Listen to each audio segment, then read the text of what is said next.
Hello বন্ধুরা, কেমন আছো সবাই? দেখো আমি আজকে শুরু করে দিয়েছি রান্নাবান্না। আলু সিদ্ধ ভাত হচ্ছে, আলু দিয়ে শিম দিয়ে সিদ্ধ ভাত হবে। আর এদিকে দেখো আমি রান্না করব। এই শিমটা দেখো আমি সিদ্ধ দেব। নতুন শিম নিয়ে এসছি, কি বড় বড় শিমগুলো দেখো। তো বন্ধুরা রান্না হবে নিরামিষ। এদিকে আমি কড়াই চাপিয়ে দিয়েছি, করব আমি শিম আলু ভাজা। তো আলু সিদ্ধ শিম আলু ভাজা বন্ধুরা ভালো লাগে খেতে। তো দেখো আমি তেলের ভিতরে একটু হলুদ দিয়ে দেবো, কারণ তেলের ভিতরে হলুদটা দিয়ে দিলে একটু ফোটে কম। আর আমার হাতে পায়ে মুখে বড্ড তেল ছিটা ফুটে আসে, এই জন্য আমি ভীষণ ভয় পাই, তাই একটু হলুদ আগে দিয়ে নিলাম। তো দেখো বন্ধুরা শিম আলুটা এবার ভেজে নেব।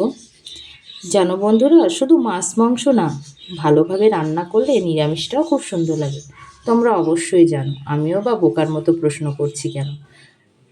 তো দেখো বন্ধুরা, এবার আমি করব মোচা। এই মোচাটা কালকে আমি সিদ্ধ করে ফ্রিজে রেখে দিয়েছিলাম, কারণ কালকে আমার টাইম হয়নি রান্না করার।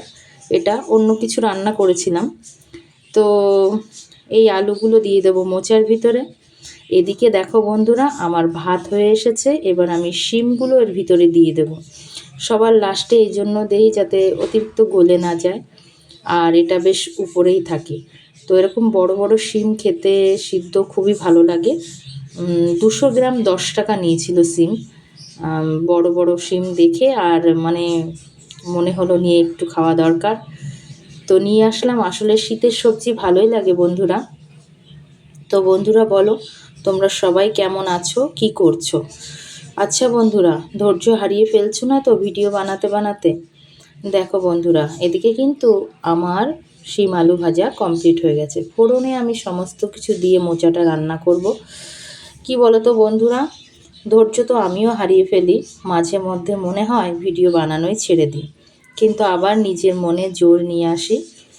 কি বলো তো বন্ধুরা, যে কোনো কাজে ধৈর্য হারালে হয় না। প্রত্যেকটা কাজ একটু ধৈর্য ধরে করতে হয়, তাই না বন্ধুরা? তো বন্ধুরা আমার এদিকে মোচা রান্না শুরু হয়ে গেছে। তো দেখো হলুদ লবণের সঙ্গে আমি সামান্য একটু চিনি দিয়ে দিয়েছি। চিনিটা দিলে টেস্টটাও একটু অন্যরকম আসে, আবার সুন্দর কালারও আসে। তো আমি সিদ্ধ করা মোচাটা এর ভিতরে দিয়ে দিলাম বন্ধুরা। আমি কিন্তু এইভাবেই মোচাটা করি। যখন আমিষ রান্না করি এর ভিতরে চিংড়ি মাছ দিয়ে দিই, একটু পেঁয়াজ রসুন দিয়ে দিই। যেহেতু নিরামিষ, তাই আমি দেখো একটু ধনিয়ার গুঁড়ো, একটু জিরের গুঁড়ো, একটু লঙ্কার গুঁড়ো, এই সমস্ত দিয়ে দিলাম।